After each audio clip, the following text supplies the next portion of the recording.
por acá por la presentación. Hola a todos, bienvenidos y muchas gracias por acompañarnos en este webinar de Principios y Administración BIM. Como bien lo decían por acá mis compañeros, mi nombre es Sara Latorre y yo formo parte del equipo de consultoría, soporte y servicios dentro de CompuCAD, específicamente en el área de Autodesk. Y bueno, ahora sí ya entrando un poquito a temas más técnicos, este webinar justamente está pensado en... Un segundo, listo. Este webinar está justamente pensado en principios de administración BIM. Este tema de pronto nos causa un poquito de conflicto y nosotros nos damos cuenta de esto que muchas veces queremos, no sé, implementar BIM. No sabemos muy bien qué hay alrededor de esto, todo lo que va atrás y bueno, todo lo que tendríamos que hacer para llegar como a esa meta. Muchas veces decimos, bueno, simplemente vamos a empezar a implementar Revit, por ejemplo, y con eso. Y realmente detrás de este tema hay muchas cosas que lo rodean, muchos agentes, muchos conceptos, etcétera. Entonces, bueno, la finalidad de este webinar es empezar a ver como una probadita de esto, realmente empezar a ver los fundamentos, los procesos, la estructura que sigue todo este entorno y todo este mundo que es BIM. Entonces, bueno, hablando de esto, en la agenda de hoy vamos a ver justamente algo de los fundamentos BIM, alguna introducción y los principios, la situación actual de la industria de la construcción, el diseño, qué es un entorno común de datos, que es algo muy importante de comprender por ahí en el entorno BIM, algo sobre los procesos y la gestión, incluido pues los procesos BIM, un BEP, que es un BIM Execution Plan, justamente, la interoperabilidad entre softwares, y algo de la estructura ya de cómo se aterriza todo esto en nuestro día a día, ¿no? Con roles y usos BIM, qué incluye esto ya en nuestras personas realmente en nuestras empresas. Las dimensiones BIM también es un concepto por ahí interesante. Y finalmente, los niveles de desarrollo, lo DILOI, es lo que vamos a estar viendo en este webinar. Igual en cualquier momento por ahí pueden ir poniendo sus dudas y las iremos ya sea respondiendo por ahí por el chat o al final igual tenemos un espacio para dudas si gustan por ahí ponerlas. Entonces, bueno, vamos a ir comenzando. De inicio, ¿qué es BIM? Y llegar a esta definición es un poquito complicado porque no hay como tal una definición así directa, no es un concepto tan fácil de comprender y es por eso que hay tantos conceptos o tantas definiciones larguísimas, tantas analogías y demás. Pero bueno, antes aún de entender qué es BIM, es bueno entender qué no es BIM. BIM no es Revit o no es ArchiCAD, incluso no es, o sea, ningún software de los que nosotros utilizamos, no es ninguna herramienta BIM, tampoco es el resultado de estas herramientas, o sea, no es el modelo como tal, y tampoco es el formato, o sea, no podemos decir, está en formato .rbt, que es lo que nos da Revit, y listo, ya estamos haciendo BIM. Tampoco es así. Es más bien un concepto que ordena a lo largo de toda la vida útil de un proyecto personas, procesos, herramientas. Un poco por ahí va como esta metodología. Es difícil llegar a verlo de esta forma, ya que nosotros, por ejemplo, si venimos de un flujo tradicional, tenemos en mente el flujo de trabajo a lo mejor con el que hemos trabajado en AutoCAD, por ejemplo, ¿no? Y queremos extrapolar esto a BIM. Y esto ocasiona que no aprovechemos pues la tecnología al 100%, ya que de verdad que no es lo mismo, ¿no? La metodología BIM más bien busca tener toda la información del proyecto representado en un modelo 3D. Este modelo 3D no es solo objetos sin vida, o sea, no es solamente algo geométrico, sino que incluye mucha información y demás, ¿no? Incluido aquí, nosotros buscamos tener pues prácticamente toda la información del proyecto, toda la arquitectura, la estructura, instalaciones y bueno, que de acá tengamos nosotros las herramientas incluso para cuantificar, para hacer presupuestos, etcétera, ¿no? Entonces, partiendo de este punto, por acá siempre nos gusta poner esta analogía. Todo el mundo busca hacer analogías porque es un poquito difícil de explicar, ¿no? Por acá a nosotros nos gusta la analogía del río, ¿no? Que se refiere que en un proyecto bajo metodología BIM, por ejemplo, nace por acá en la montaña con el anteproyecto, ¿no? Cuando apenas se está haciendo un diseño conceptual. Después empieza como a bajar el agua, donde distintos personajes en distintos puntos le van tomando un poquito de agua del río, la van modificando, a lo mejor le ponen un poquito más, la incrementan, la modifican y a lo mejor la vuelven a agregar al río, ¿no?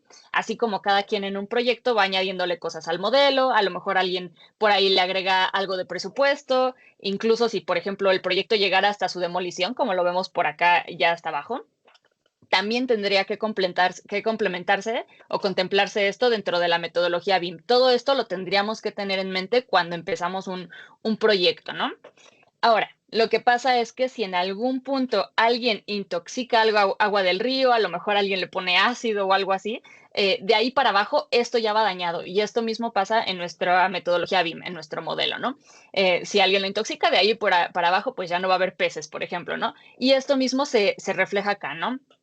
Esto obviamente se hace por desinformación, por lo regular, no se tiene la conciencia de lo que esto provoca, ¿no? Claramente nosotros no vamos a propósito tratar de dañar nuestro modelo, pero a veces no sabemos que nosotros si le movemos algo o hacemos por ahí algo raro que iremos entrando un poquito más en detalle, pues que esto le va a afectar a todas las personas que van después del proceso, ¿no? Lo que pasa es que si esto se hace, pues después hay que hacer algo de retrabajo, hay que volver a algunos pasos anteriores y demás. Y en realidad la idea de BIM nace de hacer algo bueno desde el inicio, que sea algo tan bueno que no tenga un problema genético como tal, que no tenga que ser modificado después. Eso es BIM, que cuando el río llegue hasta abajo yo no tenga que desandar camino o no tengo que hacer retrabajo como muchas veces si se hace en un flujo tradicional como es CAD, como es trabajar en AutoCAD, por ejemplo, que si tantito hay un cambio, pues sabes que tienes que modificar todo, fachadas, cortes, todo el proyecto, ¿no? Sino que estas modificaciones se hagan como de forma natural, de forma orgánica, ¿no? Después, hay que generar elementos donde lo que yo le vaya agregando a un flujo sea incremental sin adelantarnos tampoco demasiado en el proceso, porque eso nos podría traer problemas, pero sin tampoco limitarlo al futuro. O sea, que si más adelante de aquí se quiere hacer algo de presupuesto y demás, que nos pueda funcionar, ¿no? Por ejemplo, acá ya entrando a lo mejor en tecnicismos, por ejemplo, si yo hago un muro, estoy creándolo desde nada, desde cero, ¿no? Hay que estar pensando un poquito, muchas cosas a la vez, ¿no? ¿Cómo voy a computar este muro? ¿Cómo lo voy a medir? ¿Cómo lo voy a analizar? Y eso, pues, quien creó el tipo de muro lo sabe, pero más adelante, el que ya va a estar utilizando este tipo de muro en el proyecto, pues tal vez no tiene idea de todo esto, ¿no? Muchas veces no sabemos cómo el modelador o quien creó este muro, pues hizo toda esta información. Simplemente lo vamos a estar utilizando en nuestro proyecto. Es por eso que tenemos nosotros que organizarnos, tenemos que ponernos de acuerdo y aquí es donde empiezan a tener sentido algunos términos como los protocolos, los BEP, los BIM Execution Plan, los mandatos, los estándares, que todo esto va alrededor de que las cosas se hagan de cierta forma y que pues para que funcionen de la mejor forma posible. Ya lo iremos viendo un poquito más adelante. Para comenzar, también siempre nos gusta poner esta diapositiva, dar esta explicación de la situación actual de trabajo en la industria de la arquitectura y de la construcción, que está muy caracterizada porque hay mucha comunicación fragmentada. Hay muchas versiones de los mismos archivos, muchas veces estamos trabajando en un archivo que no es el más actual y demás, ¿no? Acá el diagrama justamente busca ejemplificar esto, esta comunicación fragmentada, cómo se comparte la información por medios como tradicionales, por ejemplo, como correo electrónico o un WhatsApp. Estas versiones del trabajo se van almacenando de forma local. Si, por ejemplo, acá el cliente le manda cierta información a su contratista general, esto ya es una versión del archivo del trabajo. Y luego se da cuenta de que al final esto no era, no sé, a lo mejor las medidas del predio estaban mal, le vuelve a mandar otro y entonces ya hay dos archivos diferentes, ya hay dos versiones diferentes y demás, ¿no? Esto se va almacenando de forma local, por lo que cuando otra persona dentro del proceso va utilizando esta información, pues debe de pedir las actualizaciones y demás. Todo esto pues nos ocasiona retrabajos y demás, ¿no? Para continuar, esto nos lleva un poco a los principios BIM, lo que nos rige cómo este flujo va a funcionar de la mejor forma que vamos a estar implementando, ¿no? A comparación del método tradicional que vimos, donde hay mucha información fragmentada, acá vamos a tener un entorno común de datos, donde todos vamos a tener nuestros archivos, nuestros proyectos, obviamente con distintos permisos para cada usuario, y ahí vamos a tener toda la información necesaria. Es nuestra fuente única de información, nuestra fuente verdadera de información, ¿no? De aquí va de la mano muchos conceptos que vamos a estar escuchando muchísimo en el entorno BIM, que son, por ejemplo, colaboración, interoperabilidad, coordinación, información centralizada. Por acá tenemos un poquito los conceptos. En realidad son bastante intuitivos, pero pues bueno, que la colaboración es que todos los involucrados estén trabajando sobre el mismo modelo digital, todo con el objetivo de reducir errores. Interoperabilidad es la capacidad que nosotros debemos buscar para nuestro modelo de que los distintos sistemas se comuniquen e intercambien información para lograr nuestros objetivos comunes.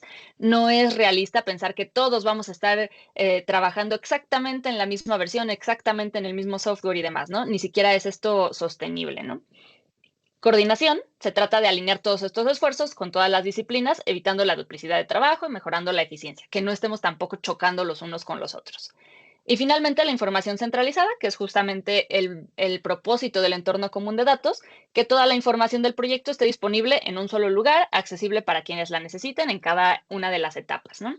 Y esto también es pensando en que esté accesible la información que necesitamos, o sea, no toda la información tampoco. Esto también nos genera mucho ruido por ahí, ¿no? Un poco volviendo a la analogía del río, cuando nosotros empezamos a trabajar bajo protocolo, que estos conceptos son partes del protocolo, tenemos muchas ventajas. Por ejemplo, al trabajar nosotros en la nube, como es un entorno común de datos, vamos a tener muchas ventajas que vamos a ir viendo, ¿no? Por ejemplo, que yo con un clic suba o sincronice, dejamos de lado obstáculos como el no me llegó o no lo alcancé a ver y demás, ¿no? Simplemente pues tú entras a la nube, ves todo lo que se ha actualizado, lo trabajas, de nuevo lo actualizas y ya lo tiene la otra persona. No tenemos que estar haciendo esa comunicación como manual, ¿no? Tenemos muchos beneficios en cuanto a colaboración, sincronización, es que todo se va actualizando automáticamente. Esto nos permite que no haya versionado, o sea, que no te estés trabajando tú bajo una versión que ya no es la real, que es muy importante para la metodología BIM. Por ejemplo, si nosotros trabajáramos vía correo, yo agarro mi modelo, mi archivo, lo hago un zip, por ejemplo, se lo mando a otra persona, esta persona lo descarga y lo trabaja. Esto ya es hacerlo mal. O sea, si estamos haciendo esto, no estamos trabajando bajo metodología BIM, porque esa persona tiene un algo y yo tengo otra cosa que es diferente. Aunque se parezcan mucho, son dos cosas diferentes. Si se duplica el modelo, esto ya está contaminando nuestro río, bajo la analogía que nosotros estamos buscando, ¿no? Otro obstáculo, por ejemplo, que nos encontramos muy comúnmente es que los nombres nos crean confusión. Tener una versión final y luego la versión final finalísimo y final ahora sí es el bueno. Esto tampoco es trabajar bajo metodología BIM. Esto ya nos está generando por ahí errores, ¿no? Incluso si nos vamos un paso más allá, cuando hay personas que además tienen algo que decir sobre estos archivos, y me estoy refiriendo a revisiones, por ejemplo, no sé, si yo le tengo que decir a alguien, oye, esta columna no va aquí, corrígemela, esto sube al cielo, a la nube, ahora yo lo veo y entonces pues al otro día yo ya puedo ver que a lo mejor tengo 80 cosas que arreglar, ¿no? Todo esto lo tengo documentado y tengo un orden en qué hacerlo, muy diferente a que si alguien me dice por WhatsApp, oye, corrígeme esto, aquí ya se da esa pérdida de comunicación, ¿no? Incluso acá empiezan a entrar en juego pues distintos formatos, distintas herramientas. Nosotros tendremos herramientas específicas para hacer estas revisiones que no comprometan nuestros archivos, ¿no? Que no los dupliquen y que además nos den esa trazabilidad que nosotros necesitamos. Entonces, incluso esto ya en cuestiones de más adelante por acá relaciones humanas, ya podemos decirle a alguien, oye, me cambiaste la columna 15 veces, ¿no? Esto pues no puede ser así, o a lo mejor me tienes que dar un reporte un día específico de que esto se está cambiando, ¿no? Con esta finalidad, pues bueno, a lo mejor podemos definir nosotros que esto se actualice solo una vez por semana, que no me lleguen tus 15 cambios cada 5 minutos, sino que todos los viernes me van a llegar tus cambios y demás. Esto es parte de la colaboración, esto es parte de los acuerdos que vamos a hacer internos para que todo esto pues funcione de la mejor forma y realmente estemos implementando la metodología BIM, ¿no? Nosotros, igual, ya para finalizar con esta diapositiva, si hacemos cualquiera de estas cosas, estamos intoxicando el río, que sería solamente ponernos el pie a nosotros mismos más adelante. Es algo que eventualmente nos va a afectar o a nosotros o a alguien del equipo. Entonces, bueno, igualmente, como para finalizar con esto, cada etapa nosotros le vamos a ir viendo beneficios individuales. Por ejemplo, si hay algún cambio en algún elemento, esto nos va a beneficiar tanto a los que estamos haciendo el diseño como si hay alguien que ya más adelante lo esté haciendo en obra, pues también va a tener sus propios beneficios. Y bueno, esto como definición general. Ya como tal en el concepto de qué es BIM, yendo a lo específico, sus siglas como tal, tenemos BIM. B se refiere a building, o sea, un proceso de construcción. La I se refiere a información, o sea, datos almacenados, transmitidos y con capacidades de ser procesados. Y la M se refiere a modeling, que es una creación de una representación 3D. Tiene que estar representado de una forma 3D o no es BIM, ¿no? Una definición acertada o una definición muy buena de lo que es BIM podría ser que un archivo BIM es una base de datos tridimensional. Eso, tal cual, ¿no? Tenemos un modelo, pero todo esto nos está sirviendo de base de datos para nuestro proyecto, ¿no? En este proceso puede participar todo el ciclo de vida del proyecto. Podría ser, no es necesario. Y también aquí empieza a entrar un poquito en juego para qué nosotros necesitamos nuestro modelo y demás. Pero bueno, en la teoría estricta, la metodología BIM podría ir desde la planificación de nuestro proyecto, o sea, obtener la información para la planificación, tal cual como capturar la realidad con datos reales, ya sea topografía, ya sea modelos contextuales, el entorno natural, el entorno construido, para desde que estamos partiendo, desde que estamos iniciando nuestro proyecto, pues tener los datos lo más acercados a la realidad posible, ¿no?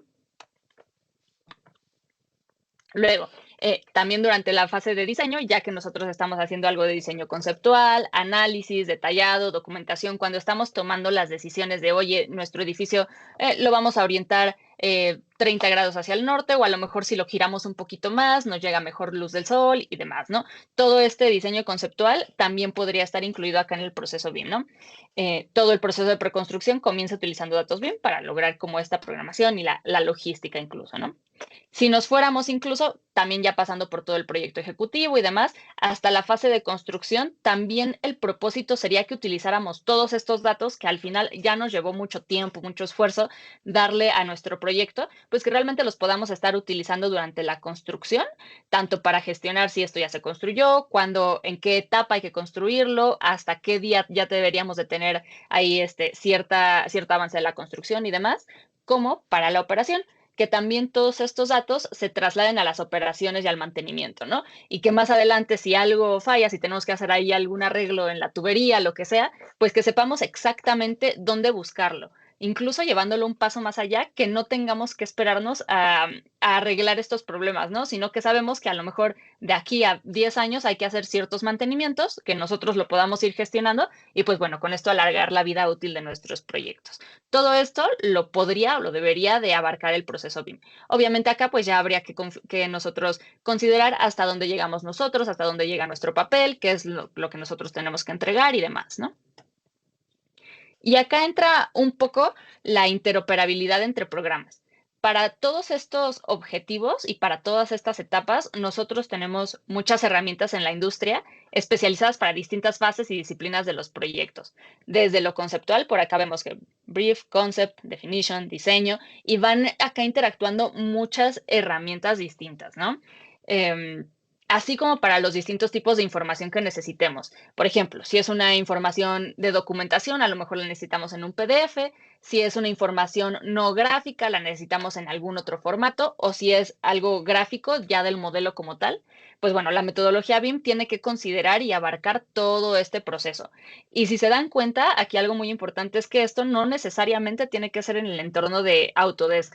Hay muchas herramientas especializadas y el sentido de la metodología BIM es que se complementen entre ellas, ¿no? A lo mejor Autodesk no tendrá algo, no sé, para algo muy específico que ustedes necesitan, como por ejemplo costos, presupuestos, ¿no? Entonces, pero lo que sí podemos hacer es unir todo lo que ya nosotros hicimos en Revit con ciertos parámetros, con ciertas claves, para que esto se traslade a nuestro software de costos, por ejemplo, y que se comuniquen de la mejor forma posible, ¿no? Con base, pues, ya de nuestros objetivos de implementación. Pero un poco eso es el sentido de toda la metodología. Ya un poco pasando del objetivo y todo lo que incluye, para garantizar que esto realmente se cumpla, para que realmente haya una implementación efectiva y una interoperabilidad adecuada, se han establecido muchas normas, muchos estándares BIM en diferentes países y regiones. Esto es muy importante de conocer sobre la metodología. Algo que no está bajo protocolo puede ser un modelo 3D, pero no es un modelo BIM. O sea, no está regulado, no lo tenemos nosotros bien establecido. Y creo que por ahí dicen muchas personas que lo único peor que no hacer BIM en lo absoluto es pensar que nosotros estamos haciendo BIM y realmente no estarlo haciendo bien, porque nos da una falsa seguridad. A lo mejor tú te confías y dices, bueno, perfecto, yo en mi modelo ya tengo toda mi cuantificación de materiales, de concreto, por ejemplo. Y si algo no está estandarizado, puede ser que solamente tenemos una falsa seguridad y en realidad, pues ahí ya es aún peor, ¿no? No tenemos como el dato exacto, solo pensamos que lo tenemos, ¿no? Entonces, nosotros, por ejemplo, podemos o pensamos que podemos confiar en las cantidades que salieron de nuestras tablas de planificación, de cuantificación, de nuestra documentación. Pero si desde el principio, desde que empezamos a modelar con algo tan sencillo como decirle al programa, no sé, que dos tipos de concreto eran el mismo concreto, pero hubo ahí un error de letra o algo por el estilo, un error de dedo. En realidad solo son uno. Esto ya nos ocasiona una falsa seguridad, ¿no? Que más adelante pues nos va a estar causando problemas. Para esto, hay distintos estándares y mandatos que están pensados especialmente en prevenir todos estos errores. Y esta es la estructura de documentos con la cual trabaja la metodología BIM, con los que nos vamos a basar nosotros para trabajar. En la punta, en la parte más alta, están las normas y estándares o mandatos, después van los protocolos y después van los BEP, los planes de ejecución BIM. Cada uno nos da instrucciones a cierto nivel y hablando de ciertos temas de productividad, ¿no? También es cierto que nosotros perdemos mucho más tiempo en descifrar cómo vamos a hacer algo que haciéndolo como tal, ¿no? Entonces, bueno, partiendo de ahí, vamos a ver qué es cada una de estas. Acá, por ejemplo, tenemos distintas definiciones, que es una norma, reglas directrices técnicas internacionales o nacionales. Los mandatos no son tan obligatorios como las normas, pero sí son requisitos legales o contractuales que exigen el uso de BIM en proyectos específicos. Igual ahorita vamos viendo un poco de sus diferencias. Los protocolos ya más bien son los manuales de buenas prácticas que tenemos internos en cada empresa.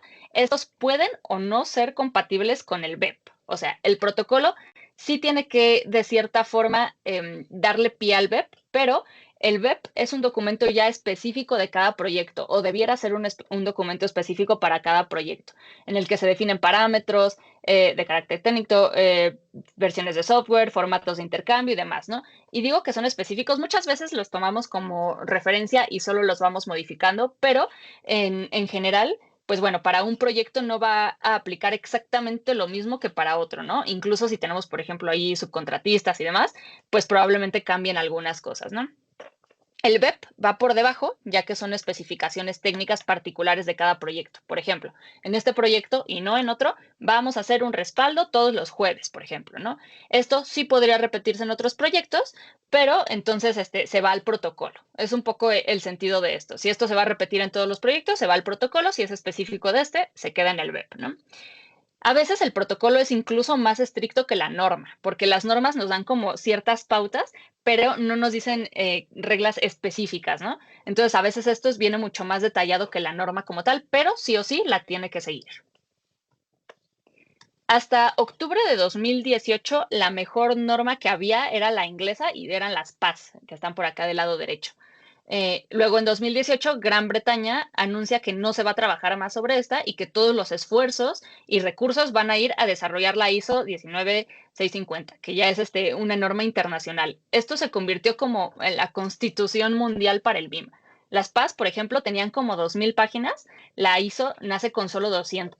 Entonces, esto es porque se especificaron de una forma distinta. Las PAS, por ejemplo, eran especificaciones o son porque siguen existiendo y se siguen utilizando, son especificaciones técnicas y la ISO es más bien especificación por objetivos. Un ejemplo de muy breve como para que se entiendan. En las PAS, por ejemplo, dicen, hay que hacer A, B y C. Tienes que hacer esto, esto y esto.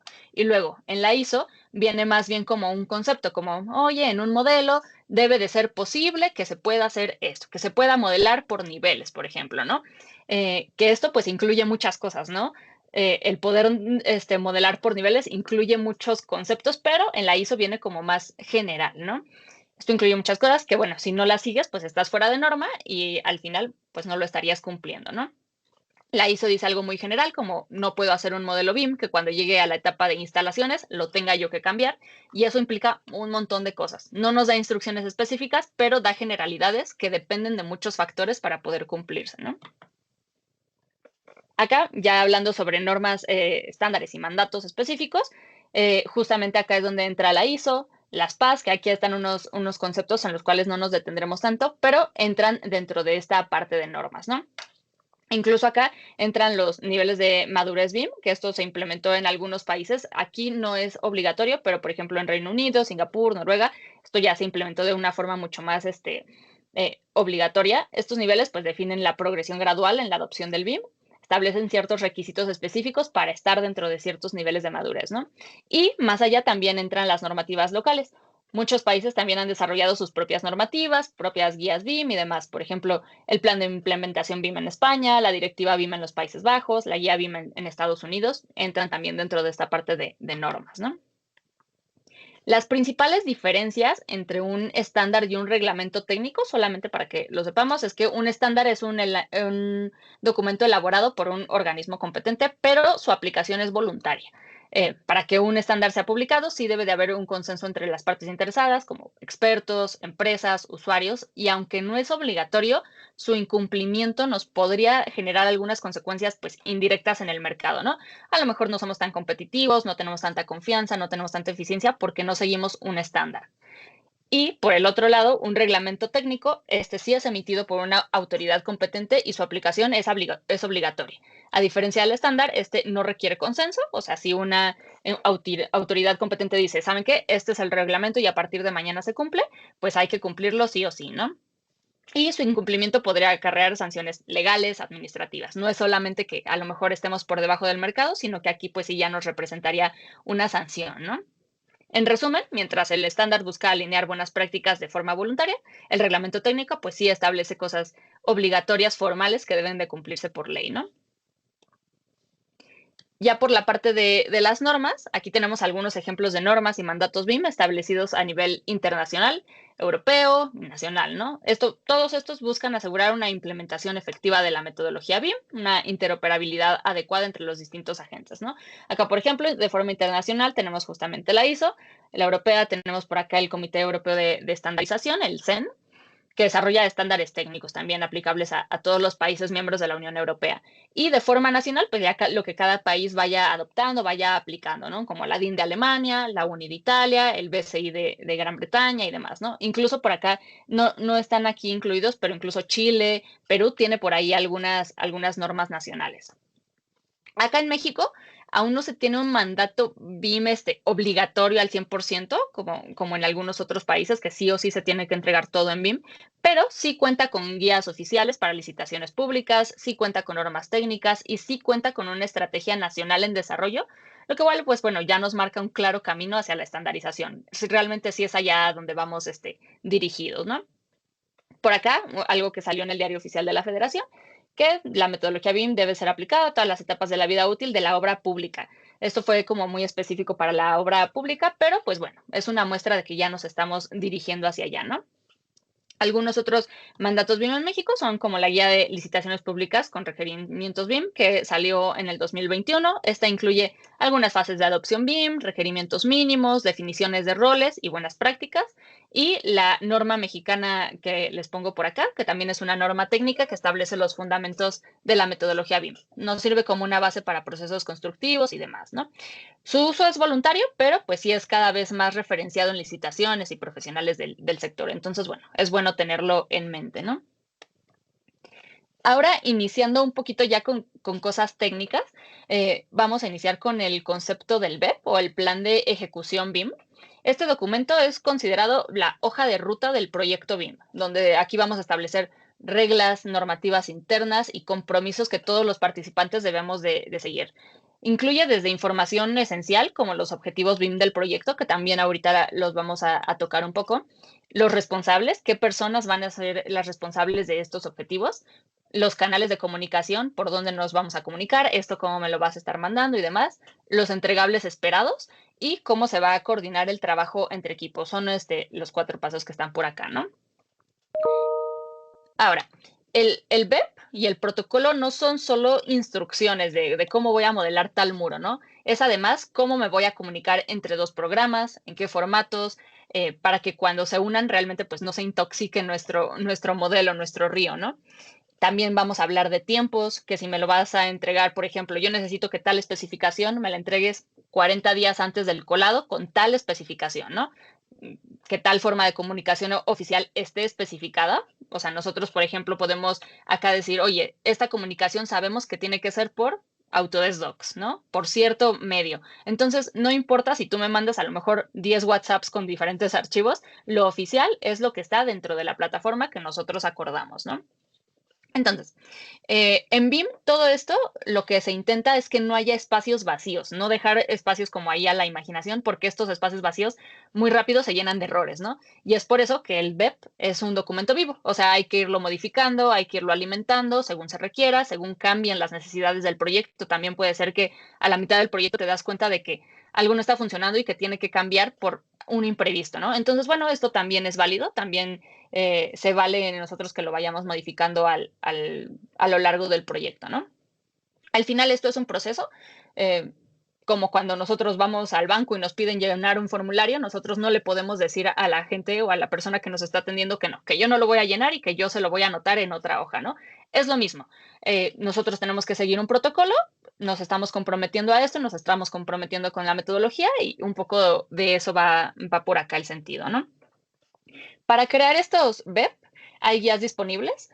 La más conocida es la de la Universidad de Penn State, que es justamente la que yo les puse por acá. Es un documento que actualizan frecuentemente, salen diferentes versiones año con año, algunas cambian más que otras, pero incluye pasos e información útil, ¿no? En general, se proponen ciertos pasos para facilitar su elaboración. Es un archivo por ahí de varias páginas, son como 80 páginas, me parece.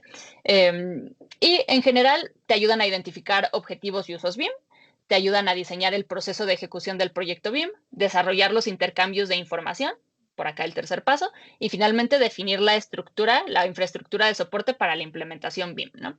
Es a grandes rasgos lo que se toca por acá en estos documentos. Una vez que tenemos todo esto definido, muy importantes los roles BIM, ¿no? ¿Cuáles son las funciones que nosotros vamos a realizar una o más personas en el desarrollo de los proyectos BIM? Esto de los roles no necesariamente definen una nueva disciplina o un nuevo cargo, sino que más bien implica asumir ciertas responsabilidades sobre determinadas acciones, ¿no? Que se van a cumplir por las partes involucradas. En la gestión BIM es muy, muy importante entender que los roles no necesariamente son cargos formales en la empresa, o sea, no siempre son que el puesto se llame así, sino que son responsabilidades específicas que cada persona va a estar asumiendo en el equipo, ¿no? Varían en cada empresa, en algunos se utilizan, por ejemplo, dos, tres nada más, algunos se utilizan más, incluso algunos, una misma persona funge como distintos roles. Los principales y los más comunes son los que les pongo por acá: BIM Manager, el BIM Coordinator y un modelador BIM, ¿no? El BIM Manager es quien define la estrategia general de la implementación, el BIM Coordinator quien coordina los modelos entre disciplinas y el BIM Modeler pues quien está generando el contenido y desarrollando el modelo como tal. Les digo, una misma persona puede desempeñar varios roles si es que tiene la experiencia necesaria, ¿no? Después de esto, de definir las personas, también acá vemos, por ejemplo, que BIM no es solamente un modelo 3D, ¿no? Puede tener múltiples usos según el propósito de nuestro proyecto. Y acá, por ejemplo, los usos BIM son son lo primero que nos tenemos que preguntar antes de comenzar a modelar. ¿Para qué voy a utilizar yo realmente mi modelo? ¿Para qué lo necesito, no? No es lo mismo saber que, por ejemplo, yo lo necesito simplemente para revisión de diseño, a lo mejor no me voy a meter en nada de análisis estructural, entonces hay ciertas cosas que puedo hacer con menos nivel de detalle y demás, ¿no? Por ejemplo, y acá están los 25 usos BIM, podemos utilizar, por ejemplo, para planificar el sitio de construcción, o lo podemos utilizar para coordinar disciplinas como arquitectura, estructuras, instalaciones, o puede ser que lo necesitemos para hacer análisis energéticos o simulaciones de construcción, pero no necesariamente vamos a utilizarlo para los 25 usos, ¿no? Estos también vienen definidos en un documento que se llama The Use of BIM, que también es de la Universidad de Penn State, donde se establece la clasificación con base en su propósito y en base de su objetivo. Un propósito de uso BIM es el objetivo específico que se tiene que lograr al aplicar la metodología durante el ciclo de vida de nuestra construcción. Están ordenados en 4 etapas principales, que son las columnas A: planificación, diseño, construcción y operación. Igual acá nos muestra que ciertos usos pueden ser ejecutados solamente en cierta etapa. Por ejemplo, acá el análisis estructural solamente se encuentra en la etapa de diseño, pero modelado del estado actual, pues puede abarcar todas las etapas, desde planificación hasta la operación, ¿no? También es importante por ahí considerarlo. Algunas preguntas importantes a responder en cada proyecto es: ¿qué cosas vamos a modelar? ¿Con qué nivel de detalle las tenemos que modelar? ¿Con qué tanta información? ¿Qué tanta geometría y demás, no? Esto, pues bueno, nos va a ayudar mucho a priorizar los objetivos del proyecto y a no invertir de más en algo que a lo mejor no se va a utilizar, ¿no? Y me refiero a invertir tanto tiempo, dinero, esfuerzo, recursos humanos. A lo mejor, ¿para qué nos desgastamos haciendo todo el armado, por ejemplo, el refuerzo del acero, si es algo que no vamos a estar utilizando? A lo mejor yo solo necesitaba saber que geométricamente ahí hay un objeto con cierto armado, ¿no? A lo mejor no necesitaba yo cada uno de los estribos, por ejemplo, se me ocurre, ¿no? Por otro lado, Tenemos las dimensiones BIM. Las dimensiones BIM son una forma de clasificar la información que contiene el modelo. Cuando hablamos de dimensiones, más bien nos referimos a la forma en la que vamos enriqueciendo el modelo con distintas capas de información. Van muy de la mano con los usos BIM. Una vez que identificamos usos, ¿para qué voy a necesitar yo mi modelo? Pues bueno, ya podemos llegar hasta cuáles son las dimensiones que yo quiero abarcar, ¿no? No se trata solamente de un modelo tridimensional, sino de un modelo que va integrando datos y usos que aportan valor en todo el ciclo de vida del proyecto. En general, las distintas dimensiones son la dimensión 3D, que es pues tal cual la geometría, los modelos paramétricos, los modelos 3D, la representación tridimensional del proyecto, formas, volúmenes, la ubicación de estos elementos y demás, ¿no? Aquí es donde vemos físicamente nuestro modelo, nuestro proyecto, cómo encajan entre sí los componentes y demás. Después tenemos la dimensión 4D, que ya involucra tiempo o planificación, cronograma de obra, ¿no? Acá integra la variable del cronograma, que es tal cual vincular este modelo que ya tenemos con las fases de obra que nos van a permitir planificar de manera visual, pues anticipar retrasos, optimizar la secuencia de construcción y demás, ¿no? La 5D se refiere a los costos y una vez que nosotros agregamos información económica, cada elemento del modelo pues bueno, puede contener datos de cuantificación, de presupuestos, de modo que pues bueno, cualquier cambio que haya en el diseño nos va a impactar directamente en el costo. Y pues bueno, esto simplemente es para facilitarnos el control presupuestal. De ahí en más tenemos la 6D, que es sustentabilidad, cuando ya empiezas a incorporar ciertos criterios de eficiencia energética, desempeño ambiental y demás, ¿no? 7D, administración. En esta dimensión el modelo se convierte en un recurso de gestión del activo. Después tenemos seguridad y salud, integrar aspectos de prevención de riesgos laborales, por ejemplo, planificar la ubicación de medidas de seguridad y demás. El 9D se refiere a Lean Construction, se orienta a optimizar la productividad, eliminando ciertos desperdicios. Y finalmente la 10D, la industrialización, ¿no? El nivel en el que se conectan procesos de diseño, manufactura, prefabricación, ensamblaje, etc.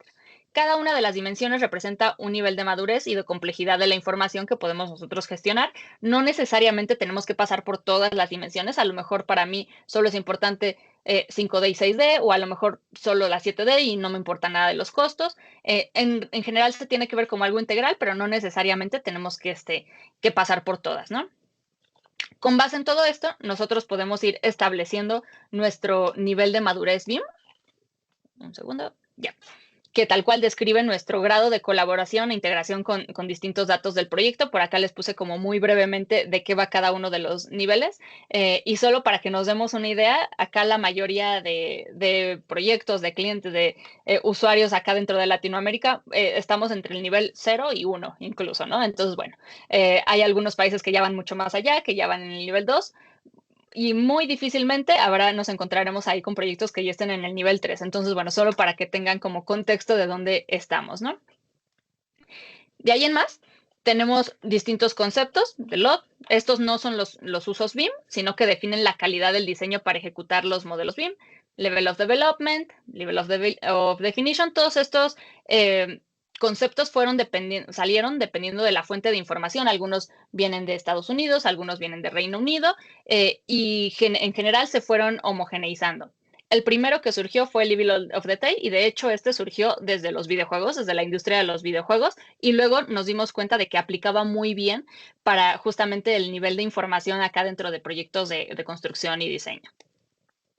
En general, como se homogeneizó que fueran estos conceptos, es que LOD es el Level of Development, que se refiere al grado de detalle gráfico o geométrico que tienen los elementos en un modelo BIM. Indica qué tan precisos y detallados están los componentes en términos de su representación física, o sea, físicamente qué tanto se parece a la realidad, pero en BIM no es suficiente con decirle qué tan parecidos está en la realidad, sino que también, bueno, estos son unos detalles de los distintos niveles. Por ejemplo, aquí una escalera, pues podría estar solamente representada de esta forma. Ya en un nivel mucho más alto, pues ya tiene incluso refuerzos y demás, ¿no?